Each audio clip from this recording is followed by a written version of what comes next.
was in the family. My dad left when I was 13, and that very day, my brothers and my little sister went to the village to my grandfather and mother because there was nothing to eat at home. I stayed alone with my mother, and I was starving. There was no food, and the only thing I managed to find in the house, it was oat flakes. So I opened the cap, and it smelled terrible. But I was starving, and I put out that oat flakes and put them into meat grinder. So I managed to make some batter. There was no oil, but I had salt. So I used salt and prepared pancakes from this batter. Pancakes is too much of a word. So it was a single pancake, maybe 15 centimeters in diameter, maybe 20, I don't know. Exactly now I don't remember, but at that very moment, guests came over. I was terrified because I realized at that moment that now I will have to share this little pancake with them.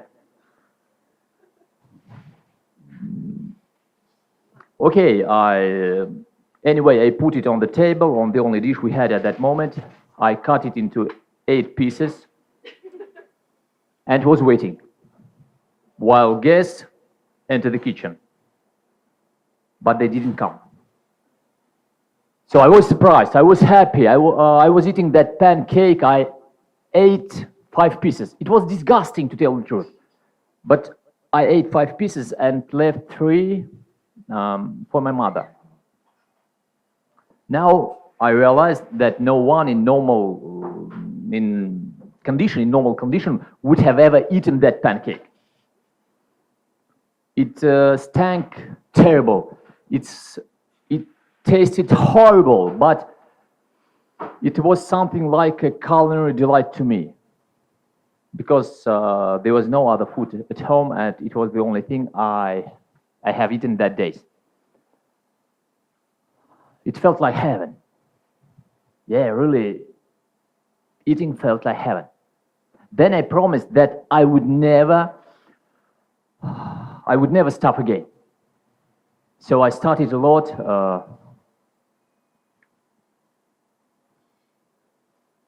But still lived half-stuffed.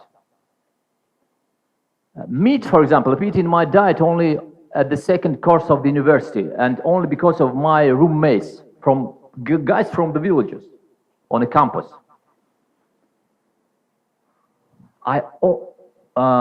During my studies, I had 2 jobs, but I still didn't have enough money. I always asked myself, who are those people who buy cool cars, who buy expensive houses? How do they do it?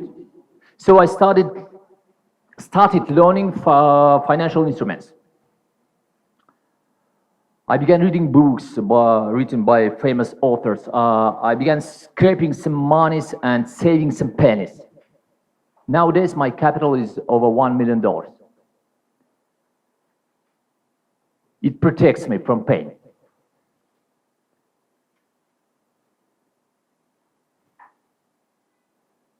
I had a terrible grudge against my father. He was living in another place with another family. He was doing fine. He was building a house while we, his children, we had nothing to eat at home. Nothing at all. It was painful. And hunger was really humiliating. Now I realize that money not only gives me opportunities, but it also protects me.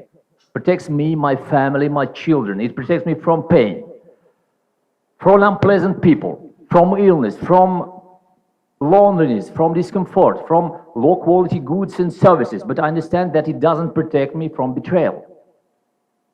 When I had the only source of income, my business, a group of my managers, they vanished away.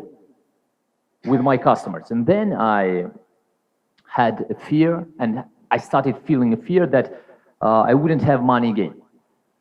And I changed my attitude to financial literacy completely.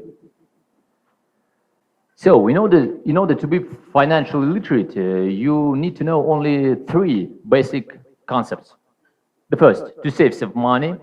The second, never to invest. And then never put all your eggs in one basket. Tell me the truth. Who has ever heard about these 3 concepts? And tell me the truth. Who do this? Who follow 3 concepts? Who follows? Okay, who follows? During last 10 years.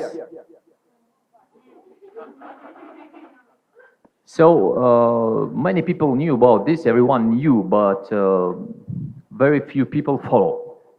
So I started my project to educate people financial literacy. And I wish to share with my knowledge with so many people as it's possible all over the world.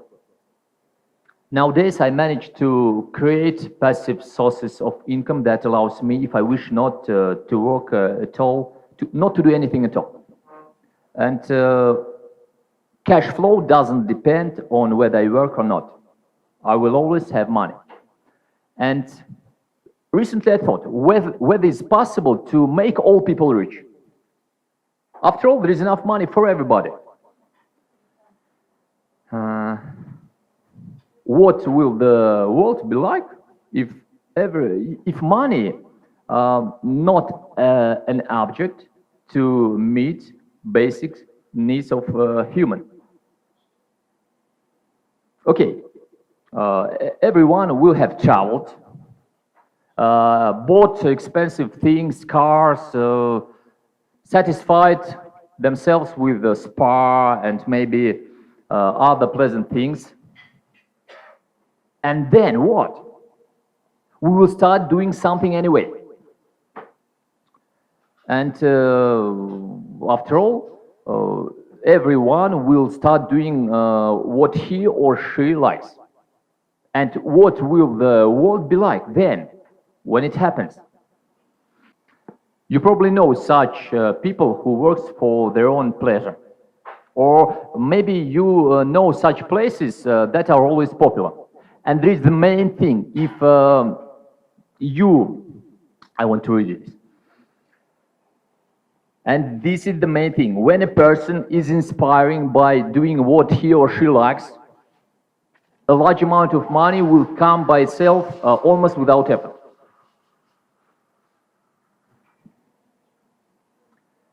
And then I thought, whether was it possible for me then, when I had nothing to eat, to choose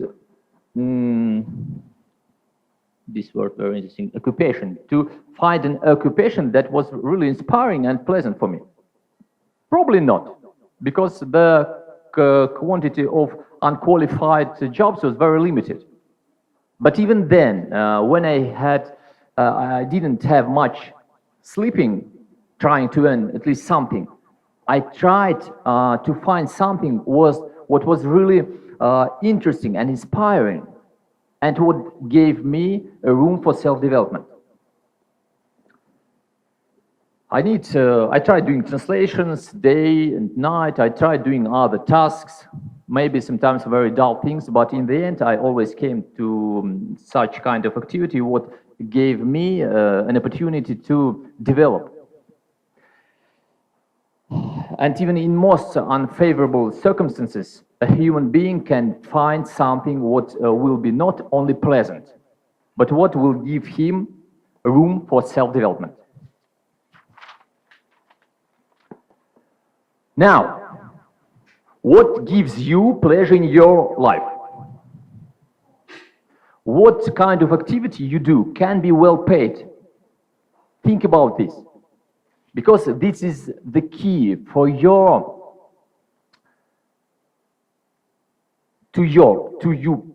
being inspired by your occupation. That's your key to being rich without much effort. And of course, never forget to save some money, to invest, and never put your eggs in one basket. And then maybe the world will change. And people will be not only rich, but also happy. So thank you all. Thank you all. Bye-bye.